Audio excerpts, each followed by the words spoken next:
There are two psychological traits that strongly predict how well you'll do in life. Together, they form these four quadrants, and your likelihood of success depends on which quadrant you fall into. For example, people in the top right quadrant are almost guaranteed to succeed, and many of them do so early in life because they possess both traits.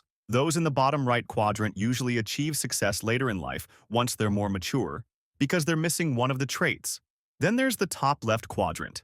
These are people who seem like they should succeed. They're smart and capable, but they often don't accomplish much in life. And if you're in the bottom left quadrant, I'd recommend seeking help because you lack both traits, which makes life very challenging. The two traits are intelligence and conscientiousness. Conscientiousness refers to being organized, hardworking, and disciplined. It's about being the kind of person who follows through on commitments, uses a planner, has routines, and stays consistent. Intelligence, on the other hand, is a trait that few people truly understand. Intelligence is essentially the ability to predict the future. For instance, in chess, an intelligent player can mentally see several moves ahead, 4, 5, or 6 moves. A genius might see 7 or 8. In contrast, someone less intelligent can only see 1 or 2 moves ahead. Intelligent people can imagine outcomes. If I do this, then that will happen. If that happens, then I'll do this. They can make brilliant plans. And if you're disciplined and organized, you can execute those brilliant plans. That's really all you need to succeed: a good plan and the ability to follow through. This is why intelligence and conscientiousness are the best predictors of success.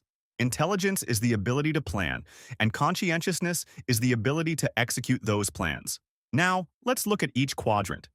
People in the top left quadrant are highly intelligent but lack organization and discipline. These people frustrate me. They remind me of the hare in the fable. They have everything it takes to win at life but fail because of their own negligence. These are the types who come up with great ideas, plan endlessly, and talk about all the things they're going to do, but in the end, either do nothing or quit halfway through. Their problem isn't a lack of good ideas. They're smart and full of ideas. The issue is that they don't know how to commit. If you're in this quadrant, I'd recommend learning to use a planner and focusing on building habits. With discipline, you could move to the right quadrant, which is where the real movers and shakers are. But we'll talk about them in a bit. Now, let's talk about the turtles. If you're in the bottom right quadrant, you're disciplined and consistent, but not particularly intelligent. I like turtles. They're hardworking, organized people who may take longer to reach their goals.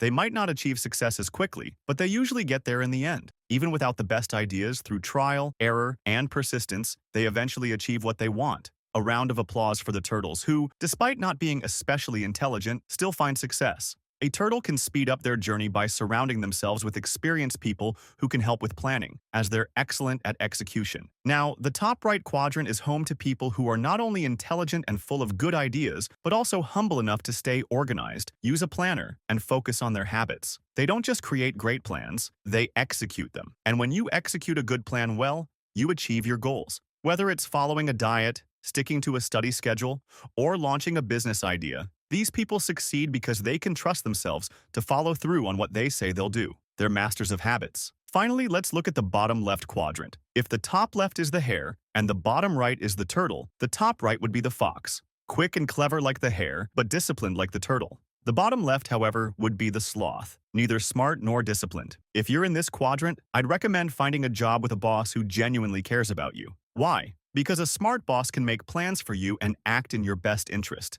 That helps address the lack of intelligence. Plus, a job provides structure. Working Monday to Friday at set hours forces you to sleep at a decent time, wake up on schedule, and gives your day some order. That can help mitigate the lack of discipline. The hare can become a fox, and the sloth can become a turtle, eventually finding success